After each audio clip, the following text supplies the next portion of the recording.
तिला आणि एकाएकी हीच आमची पावले या ठिकाणी स्थिर झाली. त्याला कारण काय? त्याला कारण म्हणजे सृष्टी सौंदर्य, हे निसर्गाचं सौंदर्य. मग हे सौंदर्य आपल्या नेत्रात साठवून घ्यावं, याचा आपण मनामुराद आनंद लुटावा. हो, अशीच मनात इच्छा निर्माण झाली. याच देवानं, याच परमेश्वरानं हो आपल्या कौशल्याची कमालच केली. हे तुमचं कडेकपारी गगनाला गवसी घालतायत ना, हे मोठमोठे वृक्ष लागत असेल. मला वाटतंय ना, तो राघू त्या महिलेला सांगतोय, अगं तू माझी आहेस आणि आयुष्याच्या अंतापर्यंत तू फक्त आणि फक्त माझीच राहणार आहेस.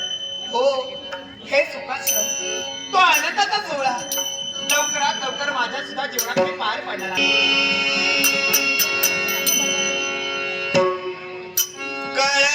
कळणार तुला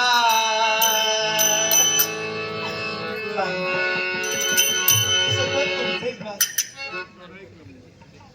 सांग कधी कळणार तुला भाव माझा